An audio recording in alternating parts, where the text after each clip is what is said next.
believe that everything in life relates to gun training, and everything in gun training relates to life. Join us as we explore the Defender's lifestyle through the lens of self-improvement.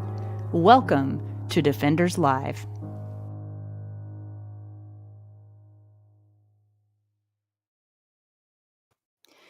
Good evening, everyone. Welcome to Defenders Live. I am your host, Laura Thorson, and I'm so glad to be with you tonight.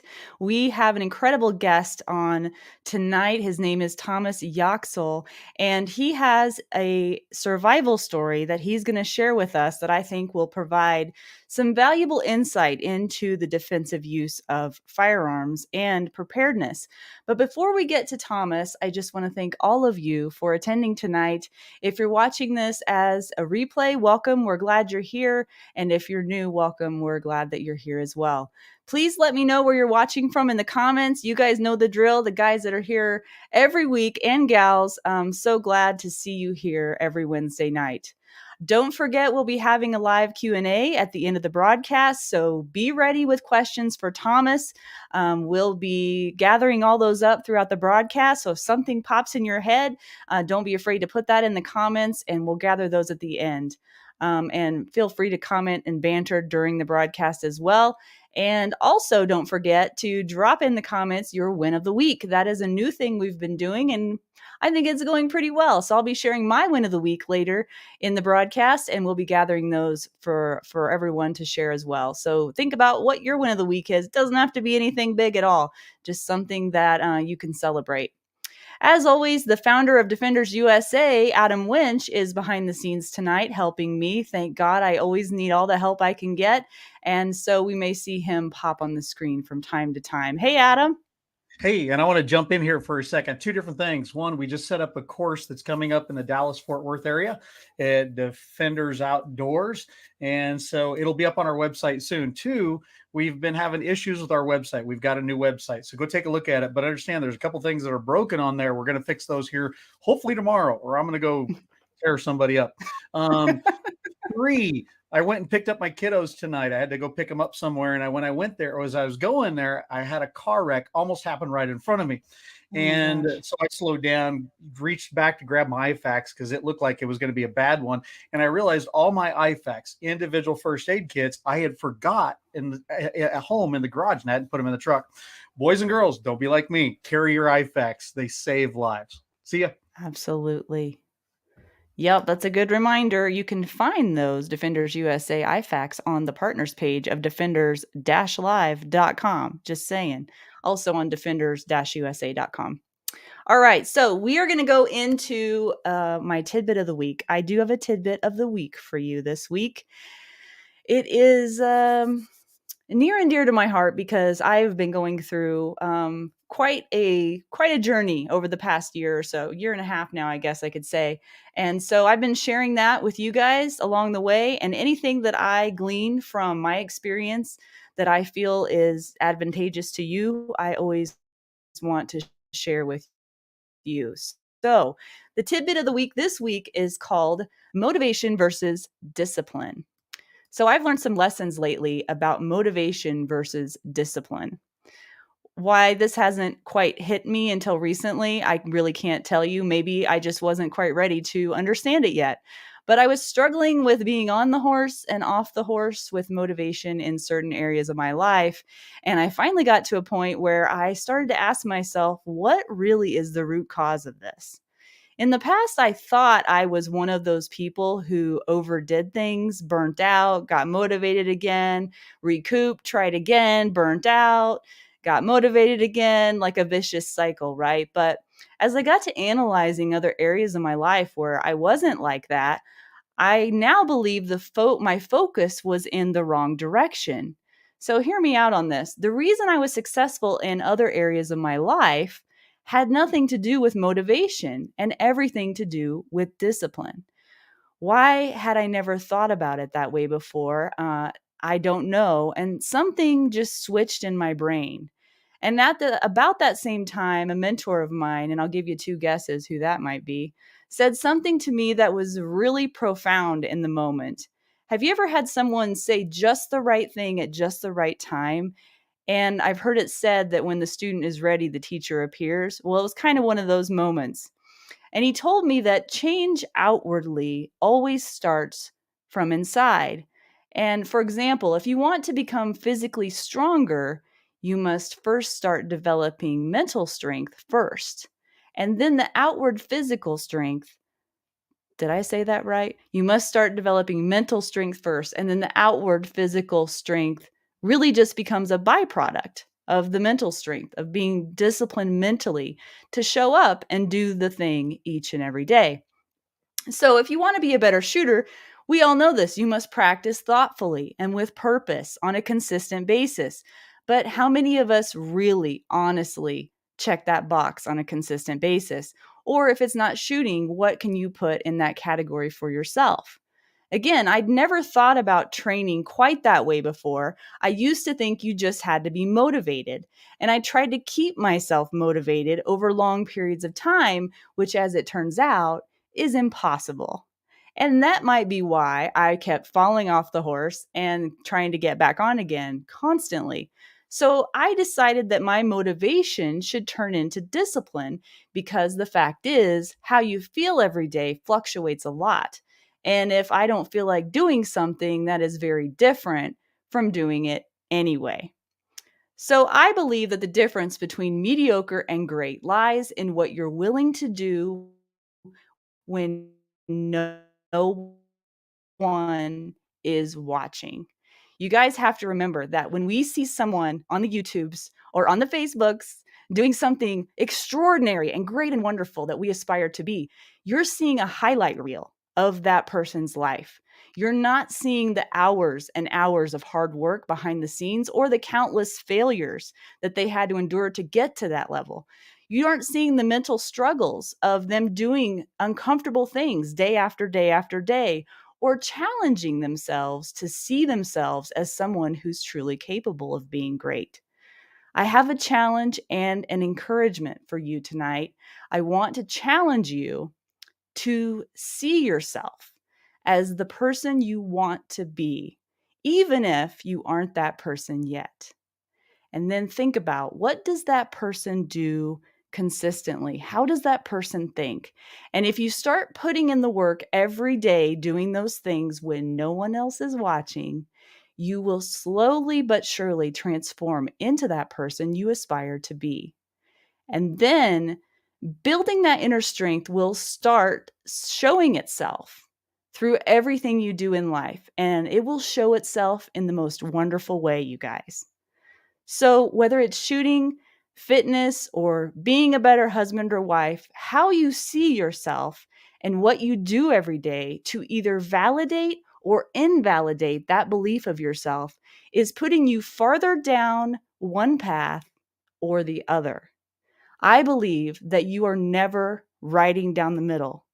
And I think that a lot of times we want to believe that we are, but I believe you're either moving towards or away from who you aspire to be every single day.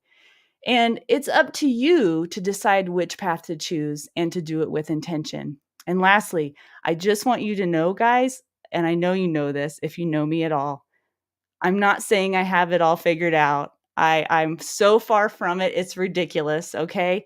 Every day I learn something new and I fail constantly and I seek to figure out things every day. And sometimes I'm wrong, right? And that's okay. But if sharing what I've learned helps you in some way, then I don't mind being the guinea pig. And that's my tidbit of the week. All right. So moving on.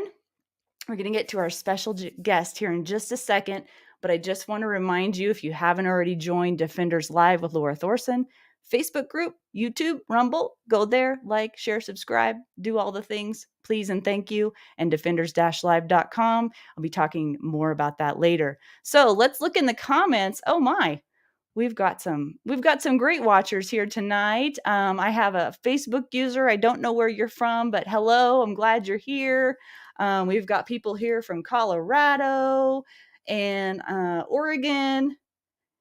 Clint from Houston is back. Hey, Clint. And Kathy and Lynn are back. Kara's back from Arkansas. Hey, Kara. And we're not going to go into the win of the weeks just yet, but it looks like Adam has been starring those. You're the best, Adam. Thank you. Scott from Texas, thank you for watching tonight. And there's Brent and Marissa, Haven Defense Co. Check them out on the partners page. Wonderful, wonderful people. And Juan Rivas is here. Hey, Juan, nice video. You did pretty good on that assault drill. All right. Oh, we got a Montana person and a Florida person here too. Thank you guys all so much for watching. It's so cool to see so many people from so many different places all gathered here tonight. All right, so let's introduce our special guest.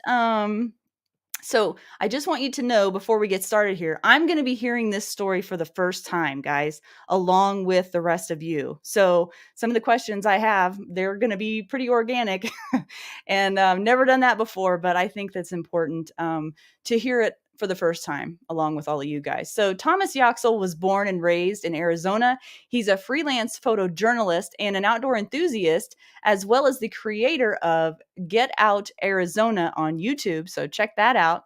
And his story provides valuable lessons about preparedness, what that really means, and insights into what happens after you decide to use your firearm defensively. So let's welcome Thomas onto the show tonight. Hey, Thomas.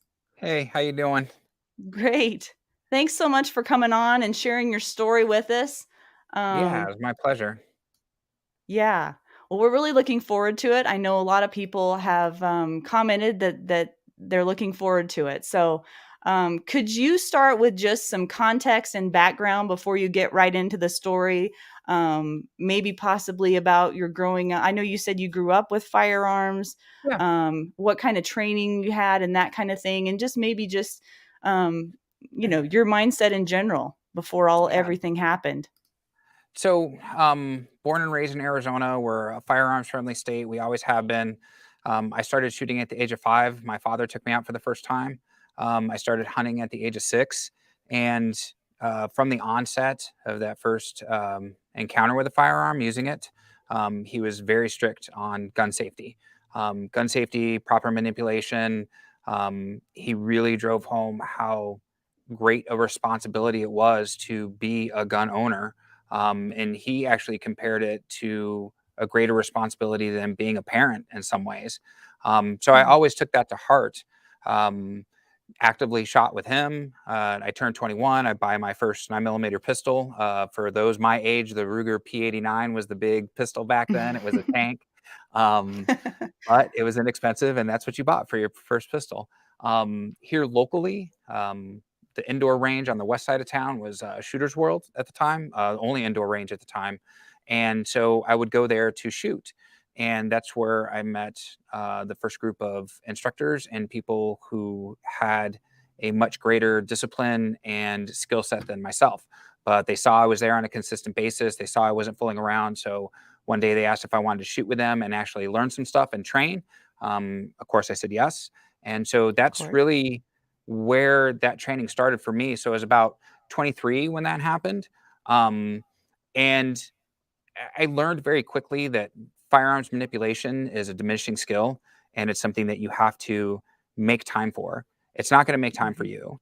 And part of being a responsible gun owner was making that time to not only, I don't want to say perfect because it's always learning. There's a learning curve.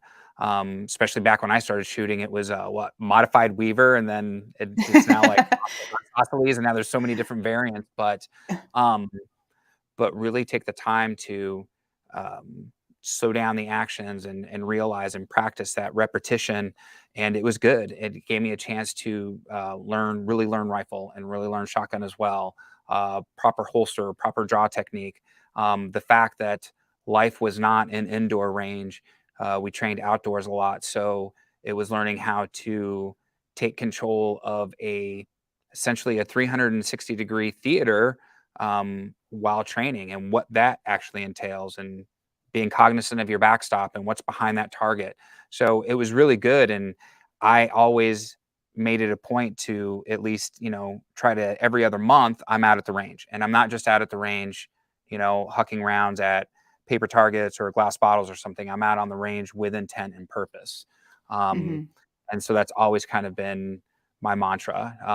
And as I got older, I looked at it as like, I don't train to win because there's nothing guaranteed, but I trained to improve my odds of a positive outcome, not only in, you know, accuracy, but knowing how to de-escalate, because the best possible outcome is nobody loses their life at all. Right. Sometimes it doesn't work out that way. But yeah, and by training in all conditions, whether it was wintertime and it was colder, not cold like back east cold, but cold for us Arizonans, or even in the middle of the summer, it's hot. I didn't do a whole lot of training in battle rattle because I dress in pants and a t-shirt or shorts and a t-shirt, and tennis shoes.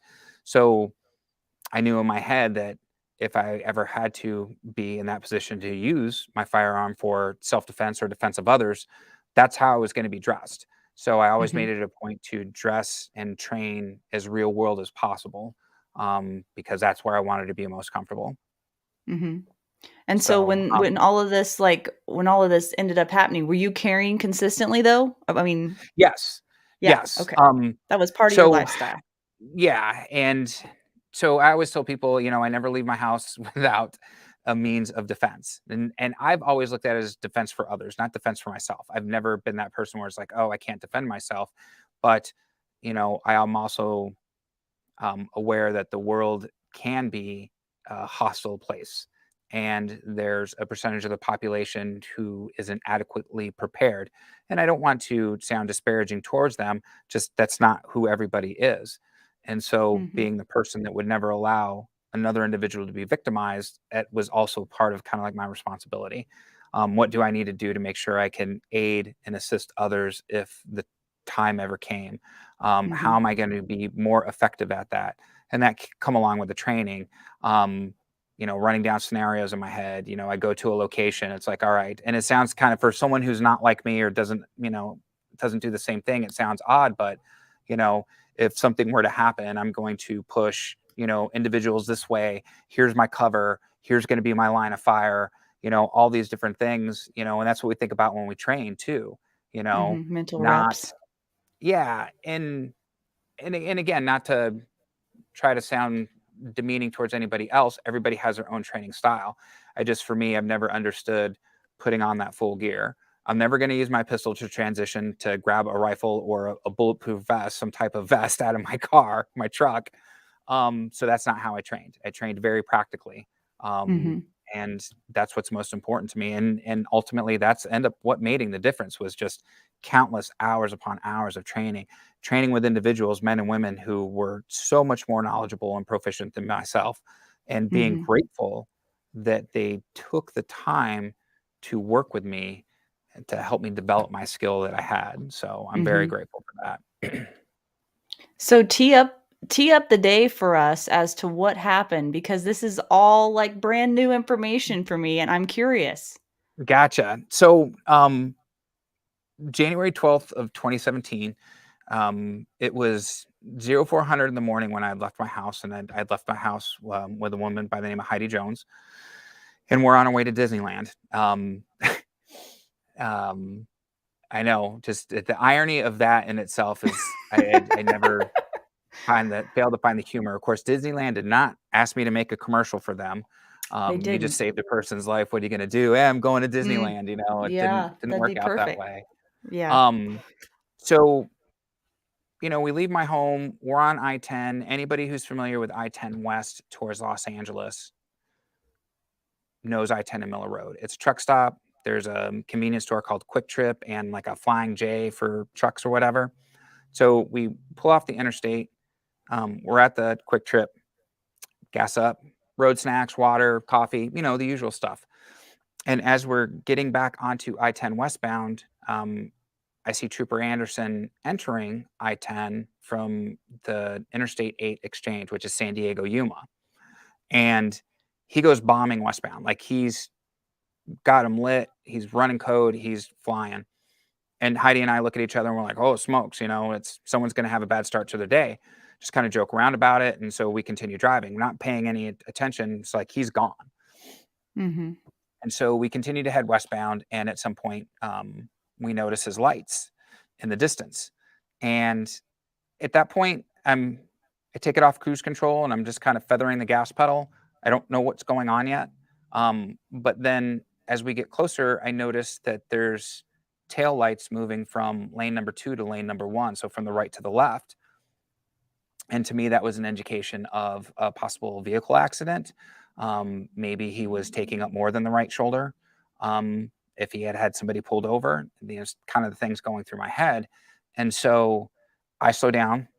I get over into the number 1 lane. And then I notice a flare pattern. And, at that point, it's, I'm thinking of debris in the road. I'm thinking of other things. And I don't want to be the cause of another accident because now in my head, it's an accident. I see flares. This is what's going on. So I slow down even more. And it got to a point where we were going really slow. It's pitch black. We're in the middle of the desert. And so for reference point, we're at mile marker 89 and there is nothing around us. So if there wasn't headlights on the freeway, you would see no light. It's pitch black out there.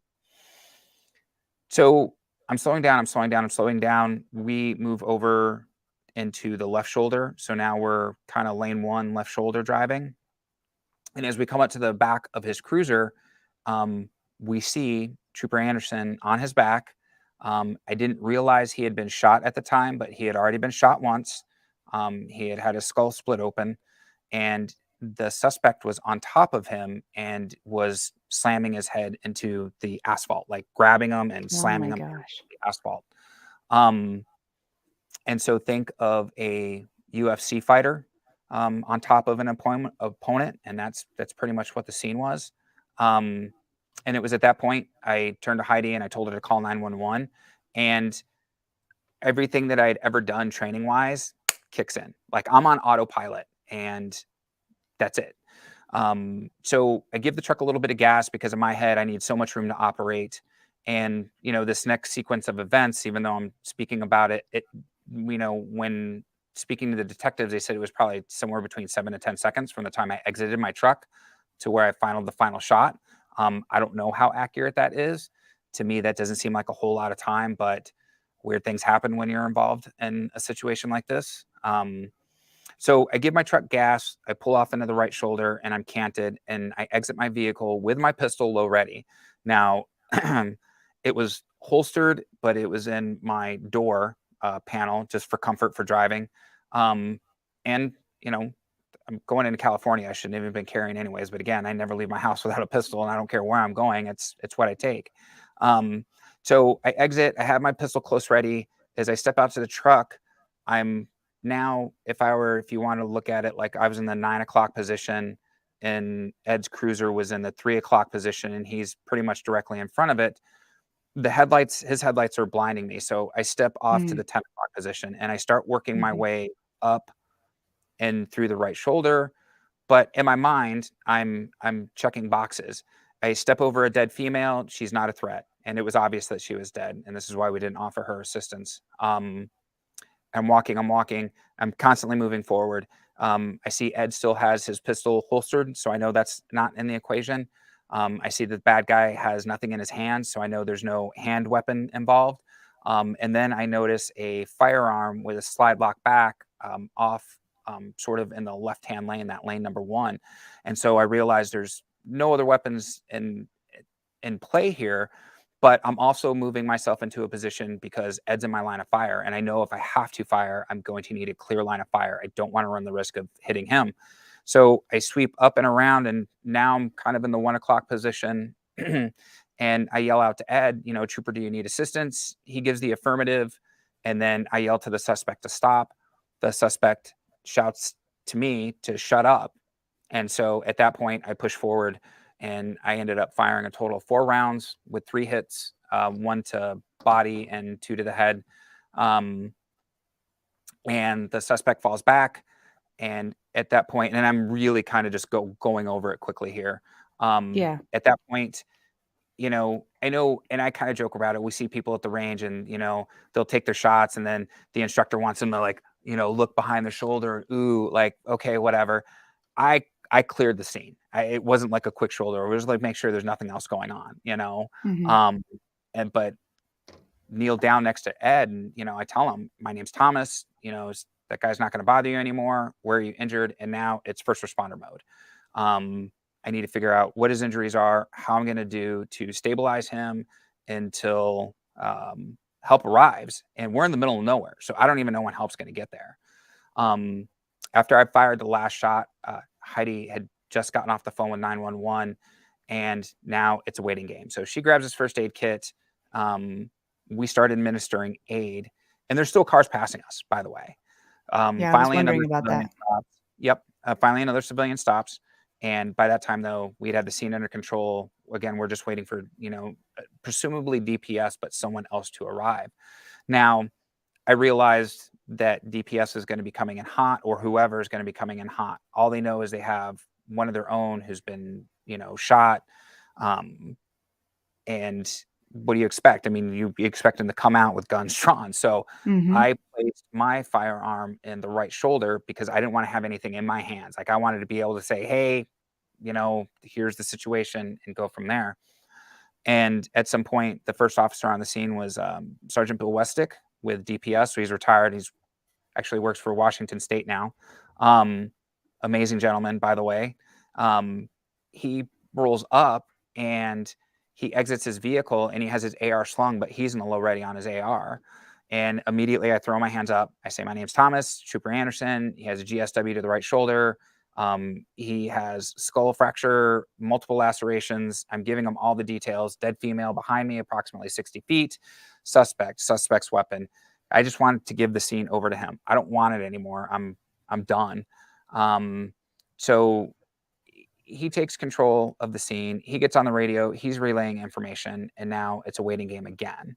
And just as I start to hear the medvac, the helicopter, it was like I closed my eyes and I opened them, and there was dozens, first responders, law enforcement, multiple agencies. It was ridiculous. And I mean, at that point, it was a very controlled chaos, but chaos nonetheless. And yeah, so from there, they separated us. It's an active crime scene for multiple reasons. I took the life of somebody. The same suspect, had tried to murder Ed, Trooper Anderson.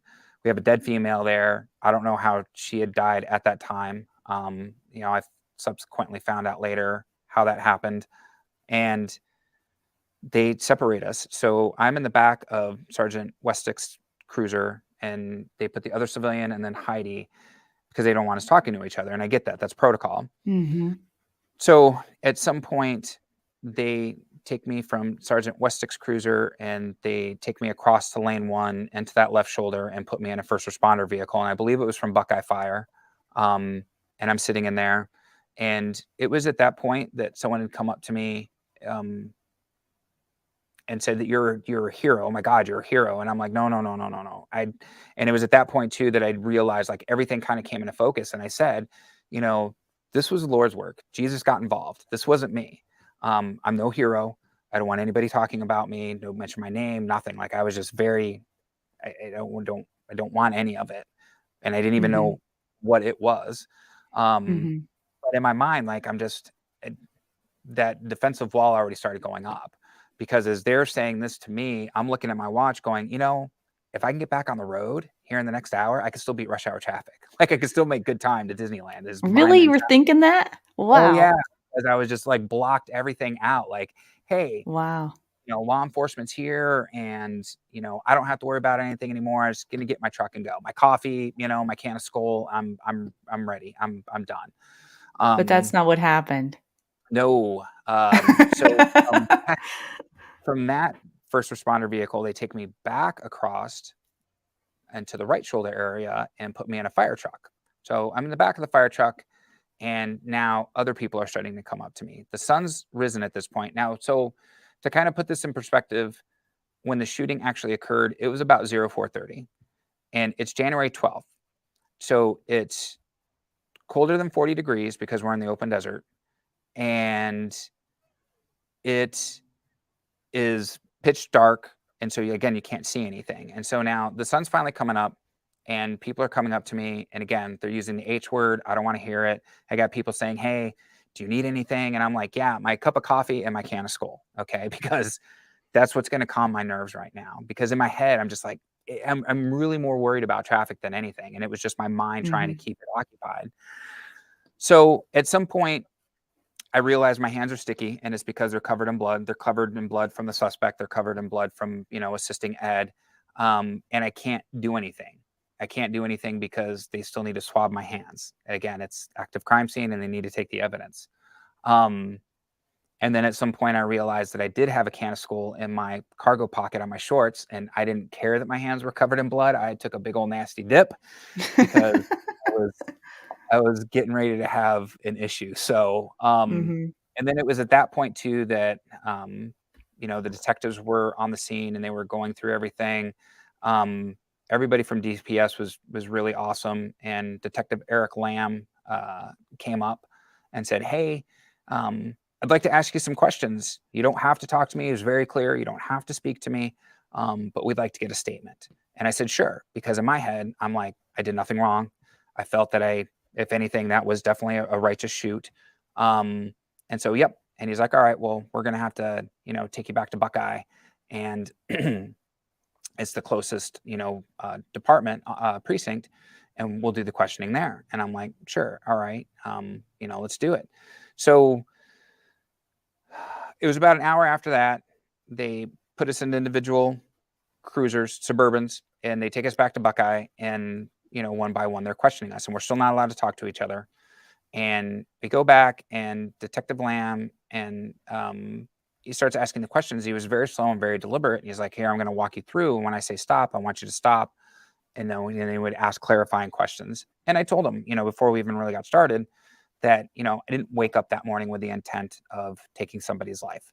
There's not a morning that I would ever wake up with the intent of taking somebody's life. But I did what I felt was necessary. And so as we get up to the point to where now we're coming up onto the scene of the shooting is when it hit me for the first time, because I remember seeing Ed there, and I remember feeling so hurt, because how alone he must have felt in that moment when he didn't think anybody was going to come for him and help him. And I thought how tragic that was, as a man who dedicated himself to law enforcement and protecting his community. And that's how it was going to end for him, with so many people driving by and nobody stopping but us. And to this day, it still upsets me that about all the 911 calls they got, ours was the only one who reported what was happening, and because we stopped. And so I just felt horrible, and how much fear he had to have felt, and maybe sadness himself. And so that's when it really struck me about that. And it was hard. It's still hard to think about it. And then, like, all of a sudden it was just like that switch kicked on, and, just like right back to that mental wall to defend myself, as far as like going any further, like losing it. So they finished questioning, they swabbed my hands. I'm able to wash my hands, but they still can't take us back to my vehicle yet, my truck. And we go to lunch, and talk about an awkward lunch. I mean, what do you say? There's not a whole lot of small talk you can have. No one was really in the mood to eat anyways. And so they finally get the call. They take me back to my truck, take Heidi and I back to my truck. And, they park us on the left shoulder. This whole time as we like cross the scene, we're going through media. There's cameras everywhere. I am so freaked out because I don't want anybody knowing who I am. Like, I didn't. Not that I felt I did anything bad, but I just didn't. And they even said too at Buckeye that, we can't tell you what to do, but please don't go on social media. Don't tell anybody. Just, we have the investigation to do. So we get there, we park, and now we essentially have to walk through the crime scene. So the body's still there. It's covered in a tarp. I could see all the blood now, plain as day, because the sun's up, and, Ed's cruiser's still there. And now I have other detectives and other law enforcement personnel coming up to me, and they're hugging me, and they're calling me a hero. And some of them are getting emotional. And like inside I'm screaming. Like all I want to do is get to my truck, because my truck equals safety. My truck equals a way to get away from what's going on. And that's all I can think about. But outwardly I'm like, no, thank you, and I'm trying to not be rude about it, but keep moving towards my truck. So we get in the truck and we start driving. Needless to say, there was no traffic on the road for a while because I-10 was blocked off still. And for the first 20 minutes, so the last shot came up and under the suspect's neck area, and that's what blew out the back of his head. But as he fell back and he's doing his death rattle, which I hope nobody ever has to hear or see that, blood is, it's pumping out that entry wound. And that's all I can see. That's what's replaying. I am white knuckling the steering wheel, and that's what's replaying in my head. And it sucked. That was like burned into my head, and I couldn't get rid of it. And then, we made it to California. We made it to Disneyland. And by then it had already become a coast to coast news story. And so I'm freaking out even more. Newspaper had already run with it. There was a lot of inaccuracies about what happened. There was a lot of misinformation about me. And it was crappy. And so, but what are you going to do? It eventually came home. That was a Thursday, and I was supposed to be there. Heidi and I were supposed to be there through Monday, which was MLK Day that year. We ended up coming home Sunday early morning, and as we crossed the border from Arizona to California, or California coming into Arizona, Arizona GPS had someone pulled over for speeding, and this is, the sun's up. It's not even, it was like a night, early morning, dark or whatever like that. But I immediately started sweating, and I feel a lump in my throat and in my head. I'm like, oh God, not again, not again, not again. I'm just gripping. I just couldn't, because in my head, I just didn't want to do it again. And it was horrible. And so, so I got home, and then it was just trying to deal with it. And it didn't seem like it happened. Like, I knew it happened. I knew what had happened. I knew what I had done, but it's still like, did that happen? Did that really happen? So DPS was in contact with me again. They were all super amazing. Really, really good. They did so much for me. But they came to me and they're like, hey, this is probably about a week afterwards. They're like, we're going to have to release your name at some point. Like, media is not leaving this one alone. So we would like to hold a press conference and let you do it on your terms, because once we, give your name out, they're going to be on your doorstep. So let us help you get in front of it.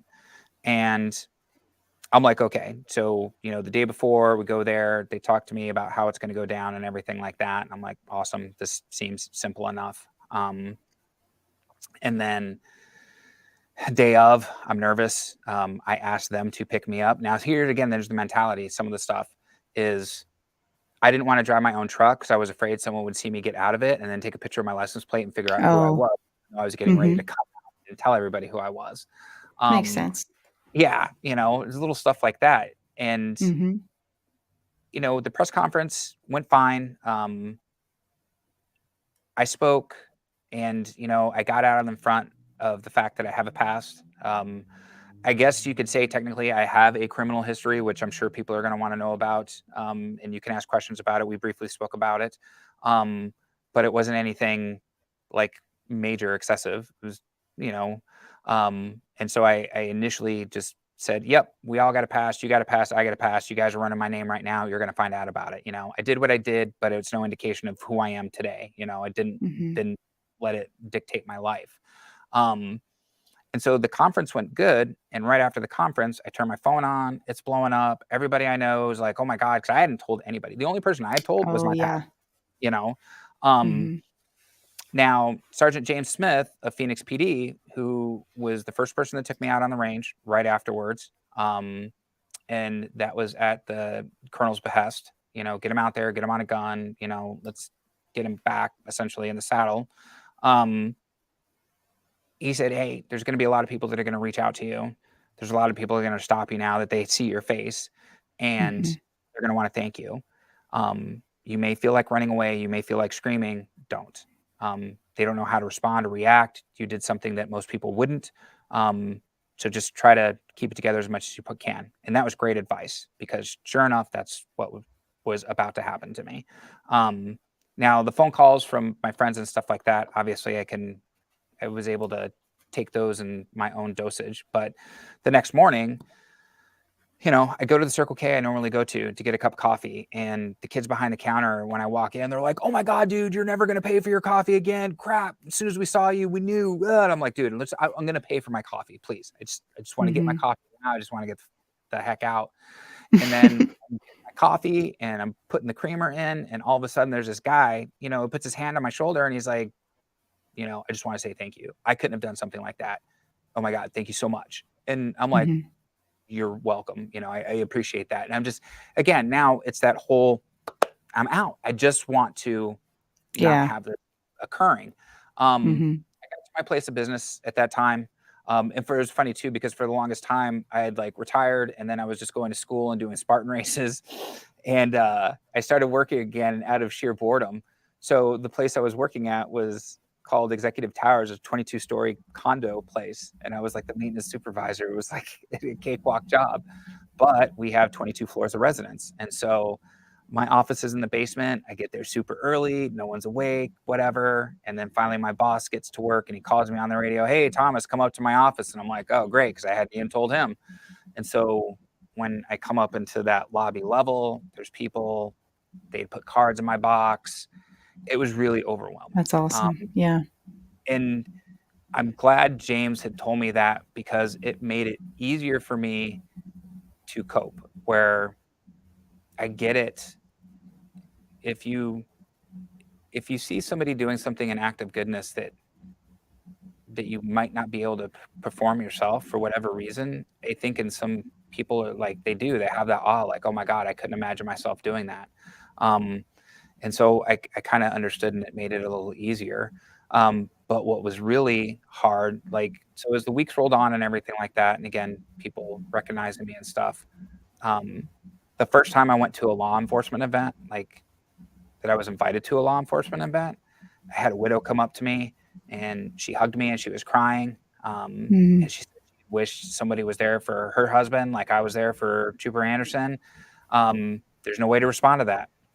There's no playbook, so all I could do is break down and cry and hug her and, tell her how sorry I was.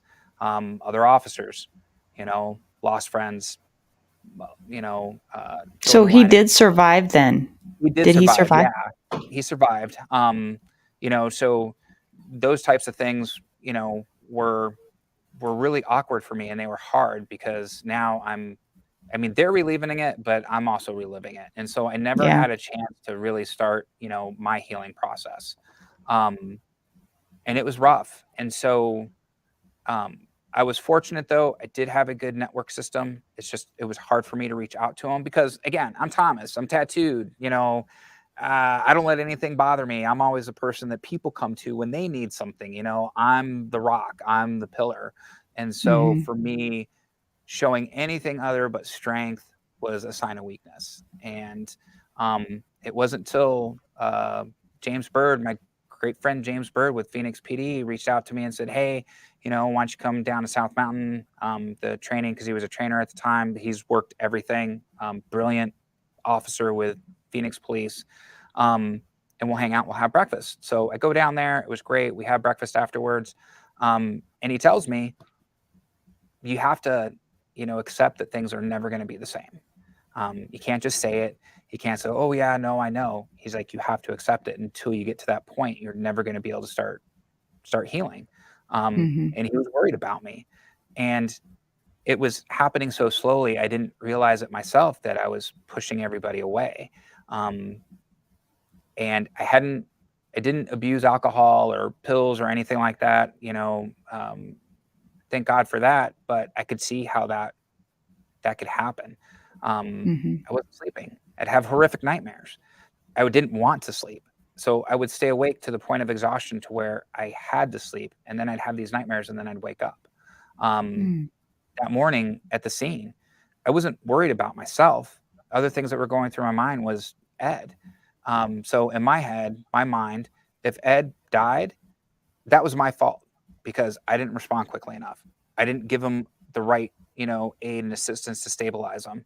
And I was going to be the one who had to live with that guilt for, him being deceased. And so there's like all these different things that I went through. Firing the pistol the first time afterwards, that wasn't the problem. It was the smell of the gunpowder. And that really shook me up. And it did for a few times going back out on the range. Anytime that there was like smells, smell of blood was another one. Just, those little things that you don't necessarily think of. And it all had an accumulative effect. So I was very thankful, though, after having that breakfast with James. It made an impact on me. And I did some research, and I found a trauma therapist here in Arizona in Scottsdale. She was amazing, brilliant, and I started seeing her. And that was when I started, my road to recovery, so to speak, and healing. And it was rough. Again, I look at it now and I tell people that, holding that in, whatever trauma it is. I mean, I don't care if you were abused, rape, sexual assault, anything. To hold it in isn't an act of bravery, but to be vulnerable and start your healing journey, that's where the bravery comes in. Anybody can hold it in, and that's what I was doing. But to stand up and say, you know what, I'm hurting. This is what's going on, and it's horrible and it sucks, and I need some help because I can't process this on my own. So yeah, and I mean, there's still times that it upsets me or I think about it. Like sometimes it seems very distant, and other times it's right on my doorstep. But I think about the tools that I got, doing therapy for a couple, 2-3 years, and that's what I fall back on. And I fall back on my friends now too, which is more importantly, which I think is better because before I never would, So yeah, so it was a crazy experience. It'll be That's incredible. 7 years in January, and again, sometimes it seems like another lifetime, and then other times it's right there. Wow, that is incredible. So how long was it after the incident before you got in to see a counselor? How much time had passed? Oh man, so here's the thing. So DPS is like, hey, we want you to go ahead and see a therapist. Here's her name and number. Give her a call. And nothing against her or DPS, but she was a family therapist. She wasn't a trauma therapist. So I saw her twice. And after the second one, I'm just like, hey, if I need you, I'm fine. I'll give you a call. Because again, no offense to her, she was making it worse, And so not counting that, it was probably 6 months until I saw somebody who was qualified for me to talk to. More importantly, who I trusted and regarded. I think that's a big deal.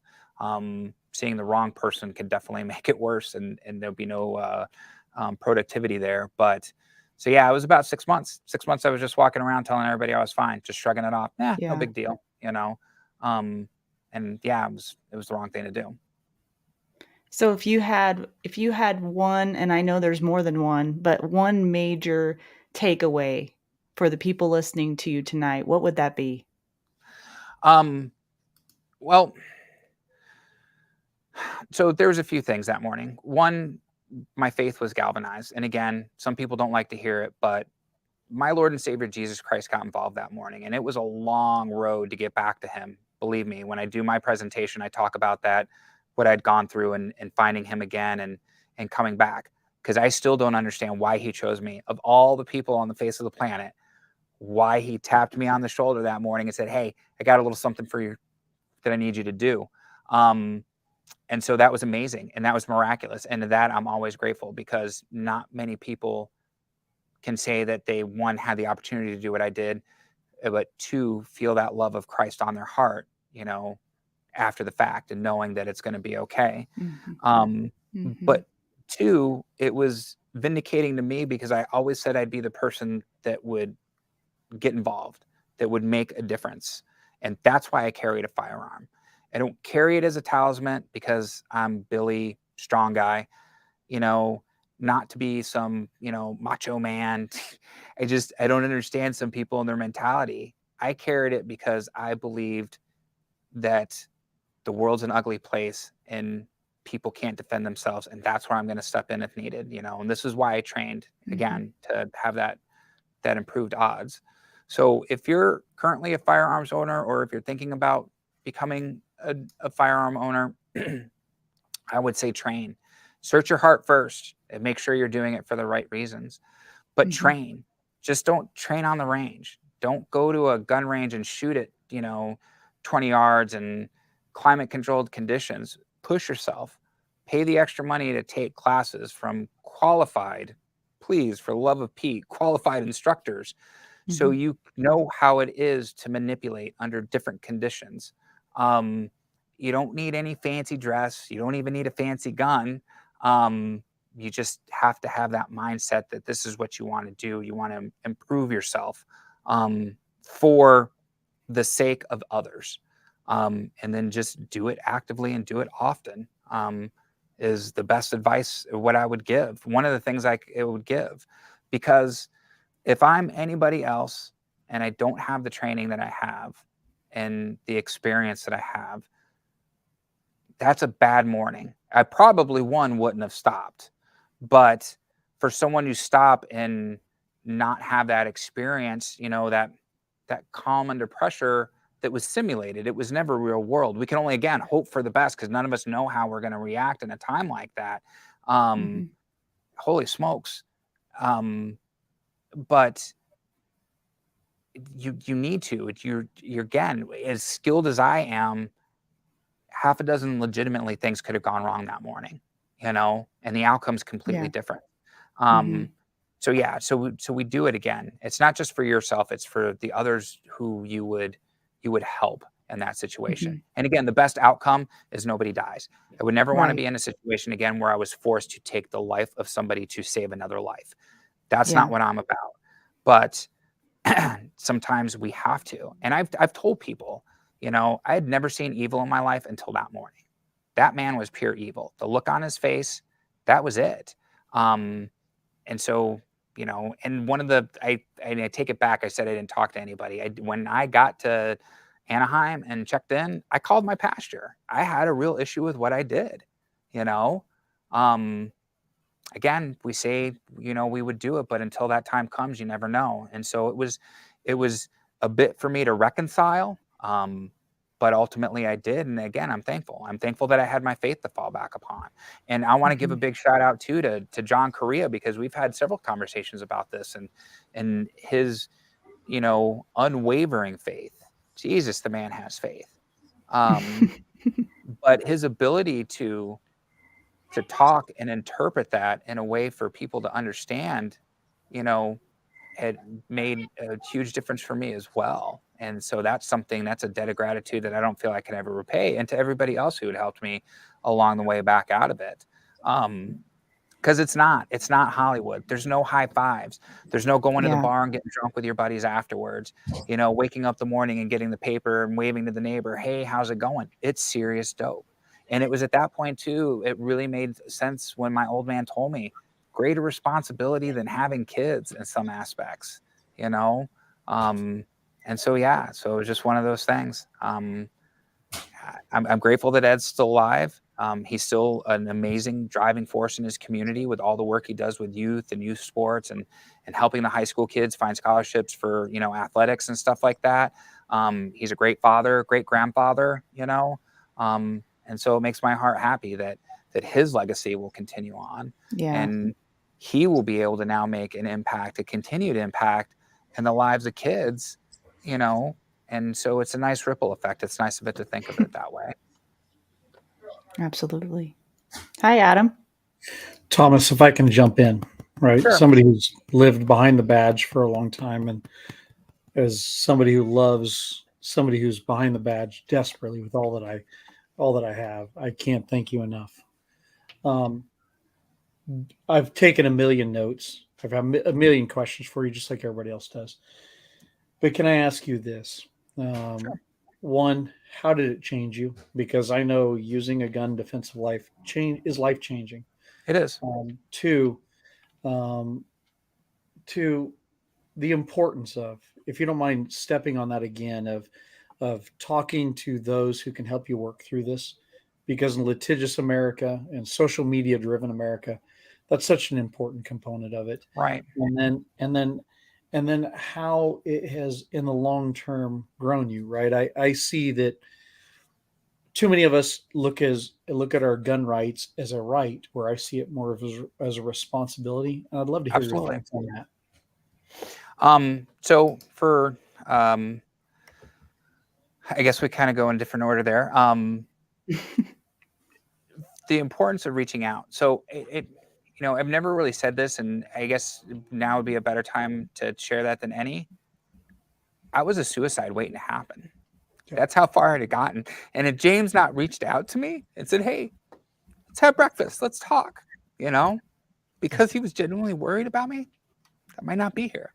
That's how bad it had gotten, Yeah. When you don't know how to release that pressure in a constructive way, when you feel you don't have anybody to talk to, or that no one's going to understand you or look at you weird because something's affecting you in a certain way, it's hard. It's really hard. And it's hard to shake that role that we play. And I will say this, as far as men go, that we are invincible, emotionally invincible. And it's not the truth. And so where I had said it before, I'd always, felt badly for our military, our law enforcement, my first responders, because it was such a stigma with them. And ever since the shooting, in my experience, when I cover Police Week, it's one of the things I touch on when I broadcast from the memorial is services for our men and women. We can't expect them to do this job day in and day out and be able to carry that, because it hurts and it does stick to you. And so whether that's through peer support or having qualified, and I repeat, qualified assistance available for the department, not the lowest bidder who may have good intentions but ain't going to do anything, we're going to continue to see suicides that are surrounded by use of lethal force. And it's tragic because when it happens, again, I didn't start that day with the intent to take anybody's life, and I would never want to do it again. And it profoundly changed how I look at life and what I feel. That whole experience that morning, like, I had already been growing and moving in a positive direction, but now I look at it as like, what can I do for others? What's my legacy going to be? And it should be the service and aid of strangers. I say that all the time. It's not for what we do to those around you. That's easy. That's not risk. Taking a risk is a complete stranger. And whether that's something as simple as holding a door open for them and looking them in the eye and say, you have a great day today, or something more profound and seeing somebody who looks like they need somebody to talk to, maybe being that advocate. I pray all the time for not to have such a hard heart, because I know for me, sometimes it's hard to stay in contact with my empathy and to be a good witness. Who am I to judge other people? I don't know the path they walked. I don't know what's going on in their life and hurting that day. I didn't follow any of the social media around the event. My son did. And he said that so many people, would never judge a tattooed person the same way again, because the day before I told DPS, everybody's expecting 6'2", blonde hair, blue eyes, all-American college quarterback to come out and say, yeah, I'm the one who saved the day. They weren't ready for me. Okay. And I think that was a great lesson for them, but it's a lesson that I also use moving forward from that too. If I'm truly going to stand sanctimoniously and say, I want to be able to help other people, I need to be able to help other people, not pick and choose the easy ones. Okay. I need to be accepting of other people, whether I agree with them or not. Again, a good person is a good person. And I was fortunate again to be given that blessing at that time. As far as that goes. So yeah. And your first question, Adam, I answered those in the wrong order. What was the first one? Honestly, you've hit so much I don't remember. Okay. I don't want to feel like I was ignoring any part of it. It's just, there's so many things that happen in that course of just that morning and that time that reverberates up to this day. And I know, Laura, when you and I were talking about it earlier, so I'll give you an example, and this has to do with John. John invited me a couple years ago to go on it was a volunteer, and we raised money for this place in, I want to say it was in Missouri, and they house foster kids. and the money they raised. Kansas. Yes, Kansas. Yes. Yeah. And it was such a great experience. And so I told my story there, and I did it in the form of my presentation. And afterwards, you know, there was a handful of people that came up to me, and I was a catalyst for them to open up. And that was amazing. It was emotionally draining for me, you know, but it was so rewarding because I could see that it helped, you know, from that, Yeah. you know, tragedy to being able to help others and seeing that effect. That's amazing. And so I think that's what people lose sight of. If you're given a gift, such as I was, and some people might say gift, yes, gift, blessing, however you want to look at it, I try every day not to squander that, you know. And some days I fall short. And that's just when I ask for more strength and keep moving forward.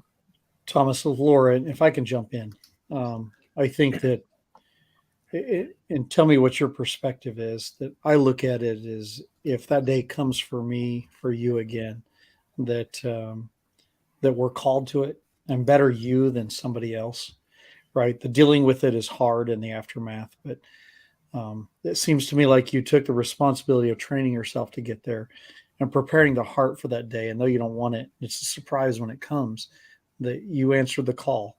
And isn't that what we're trying to do in the gun training world? And even what you do is prepare people for that day when it's the hardest day of their life to Right. be ready for that. Yeah. And I agree. And so I'm thankful that I work for C2 Tactical here locally. And I have for the last few years. Amazing. Gina Wagner, I love you. You and Brian both amazing people. So they would have the CCW classes, and the instructors would be like, "Hey, Thomas, we were just talking about you. Would you like to come in and talk to the class? Are you sure?" Because guaranteed, after I tell my story, even the abridged version, at least one, if not two, people are like, "Can I get my money back? This isn't for me," you know? And they realize it. Good. Thank God that you Yeah. realize that now, you know? Mm-hmm. And that's a good thing. And I guess my thing even goes, you know, further with the training. I always took it very seriously, and some people were like, you train so seriously. Yes, because it's a serious matter. Okay. Again, that responsibility of owning a firearm. And so when I see instructors giving bad instruction, and I'm no instructor, I probably could be, but I'm definitely no instructor, but I know good instruction from bad instruction. It angers me when I see people in the firearms community not holding themselves accountable and not holding their peers accountable. They'll let stuff just flagrantly go by instead of saying something because they're afraid of repercussion. Well, now you're perpetuating the stereotype that I hate to see, because it condemns all of us, the majority of us who are responsible firearm owners.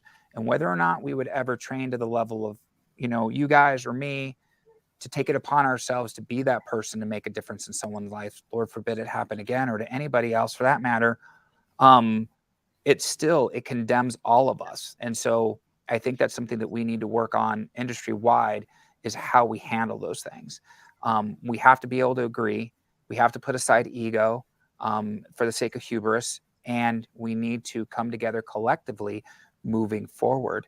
That's how we're also going to make differences in the way, not only in the firearms community, but the way that we are perceived as gun owners. And I think that's a huge thing right there. Unbelievable. I'm not speechless, but pretty close. I mean, this is just, I just stopped taking notes after a while. There's just so much. This could easily be a 2-hour interview, you know? So much Yeah. depth in this story. Adam, did you have anything else? Okay. Love you, brother. Thank you for being here. No, Adam, I appreciate you asking me, and Laura, I appreciate your time too. It'd been a while since I'd done one of these. I forgot how emotional I can get during it, which I don't mind. It happens. And I guess for me, it's a part of a catharsis too, as far as being able to still work through that. So I would say to anybody watching this, either now live or in the future, thank you for taking the time to watch. If there's anything that I can do for you, if you feel you need somebody to talk to, you can find me on my social media platforms. I have people all the time reach out to me. I'm available to listen. And just know you're not alone. Know that there's other good people out there that carry that burden on their heart as well. And we will listen and we will help you. And, you know, if we can't, we'll find someone who can. because it's so important, and I mean that. And so, yeah. And if there's anything I can ever do for you guys too, let me know. I appreciate your time. Laura and Thomas, I'm going to step out so you guys Okay. can keep going. Thank you. We do have a couple questions if you want to go through those real quick. We are over Sure. the hour, but I really don't care because I think this is important. Prepperines wants to know, if you could do it all over again, would you do anything differently, the events during and afterwards dealing with it? The events during, no. I mean, if there was rain or snow, that would have been the perfect storm. But I think, what transpired that morning was meant to happen the way it was, in all honesty. Again, I'm grateful that I had my training to fall back upon, that automated response. So I don't feel I would have done anything differently. As far as afterwards, I wish that I would have had the ability to say sooner that I needed some help. Mhm. I think of some of the interpersonal relationships, friendships that were affected because I wasn't able to ask for help appropriately. And so there was a few fences that needed to be mended. And so that collateral damage of hurting some people that were really close to me, Mm. in that aftermath, I wish I would have been able to handle that differently. But again, not knowing, and none of us know. Right. It was one of those things. But looking back at it, that would be the one thing, was being able to realize it sooner and not just, shrug it off. I think I realized it, but I was shrugging it off again, just trying just to, I'm Thomas, I'm strong. Nothing's going to bother me type thing. So, Right. Right. great question though. Thank you for Thank asking. God you did get help, though. I mean, I think that was pivotal to your Yeah. healing. Clint wants to know, was there any legal hurdles you had to traverse with this clearly? What does that acronym stand for? Do you know? No. Okay. If so, what can you recommend others do to prepare legally for their worst day? So I did everything wrong according to every CCW class I've ever seen taught and what they tell you to do after a shooting. Mm-hmm. I volunteered to go down for questioning with no attorney present. Again, because I knew it was for lack of a better term, a righteous shoot. Thank you, Um, Adam. Defensive gun use. yeah. That's what Um, that stands for. there we go. That makes sense. Mm-hmm. And I didn't. The DPS did their investigation. The county attorney was given the findings, and then they chose not to seek any charges against me. The process was about 90 days until I officially got the letter saying we're not going to seek charges against you, which I still have that original letter locked in my safe with a couple copies, just because. And so, yeah, and it was shortly after that my gun was given back to me, which I promptly disposed of because that had bad juju all over it. So a local gun store got that to show as a thing. Hey, you don't need something fancy. This was used by somebody, for defensive gun use. So yeah, I know there's like insurance, and different things you could do to like cover legal costs ahead of time and everything like that. And you're kind of preparing for the worst. I would say, as far as preparing for the worst, train, educate yourself, because at any given time I could have said, hey, I'm done answering questions and left. But again, I guess, when you're justified, there was nothing to hide for me. I didn't feel like I had to hide behind a lawyer. And I know not all cases are as clear cut as mine. So I'm not by any means saying that you shouldn't have legal representation. I'm just speaking for myself. Mm-hmm. Yeah, maybe know who in your area is a good, as far as constitutional law, carry defensive gun use lawyer. So Lord forbid something like that happens, you know who to call immediately, instead of Mm-hmm. having to do it, from a position of, great, now I'm on the defensive, Right. would probably be another good thing to do. But yeah, I mean, as far as that goes, that would be my advice. Educate yourself, find out who you would have Mm-hmm. to call in an event like that. So, Okay.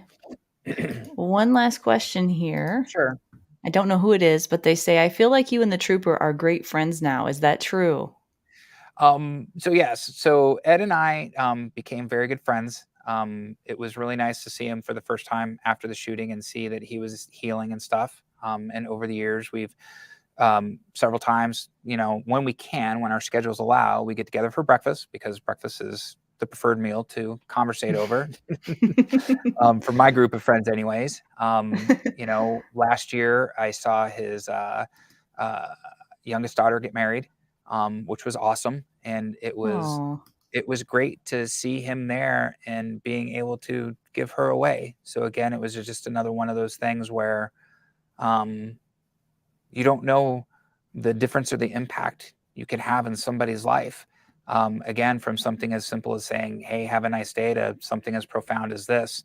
Um, yeah. so yes, and again, Ed is a great man. He continues. He's officially retired now from DPS and has been for a bit, but he continues to work in his community for the children in his community with youth sports and high school sports, and I think that's admirable. And it just goes to show what a great individual he was, but he has always been. Yeah, absolutely.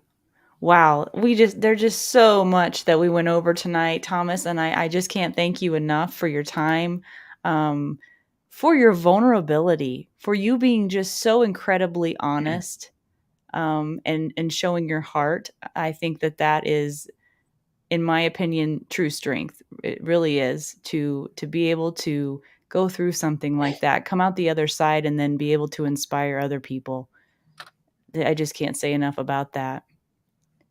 Well, I certainly appreciate that. And again, if when I do these and I have an opportunity to tell my story, I don't shy away from it because that's my hope. That if just even one person is helped by that, then that's a good thing, and that's how it should be looked. Um, People sometimes tell me, how do you stay positive with things being so dark the way they are right now? And Adam alluded to it a little bit with social media and the news and this, that, and the other thing, because, I'll always fight the good fight. I can go to bed at night and sleep well, knowing that I'm fighting the good fight. And how am I to inspire others to take up that mantle of fighting the good fight if I quit myself? And so, Yeah. again, the good acts that we do, not only when others aren't looking, but when others are watching, should be Mhm. it's it's a pass, it's a green light for those people to also shine as well. And I think that's something that Yeah, people should remember. Um, because if we become the source of light, that beacon, that's a beautiful thing, and it's contagious, you know. it is. Um, so yeah, so it's a good thing. So I would just tell everybody to keep fighting the good fight, um, stand up for that right cause, that righteousness, not what some people would say is a false, good thing, but we know what's right and what's wrong, and so don't be afraid, with Yeah. conviction, stand up for what's right, and you'll inspire others too. Well, you certainly inspire me. That's for sure. I appreciate that. Yeah. So And by the way, guys, don't forget to check out his YouTube channel, Get Out Arizona. I'm not sure what you feature on there, but all things Thomas Yoxall is on that YouTube channel. yeah, it's all like my outdoor adventures, my hiking and my mountain biking and my backpacking adventures. I showcase some of my landscape photography. And then for Cool. anybody out there who rides a road bike or a mountain bike, we have a whole segment on how you can do it yourself maintenance. So it's a lot of fun. And again, it's another way to Wow. share and inspire people. So Yeah, that's awesome.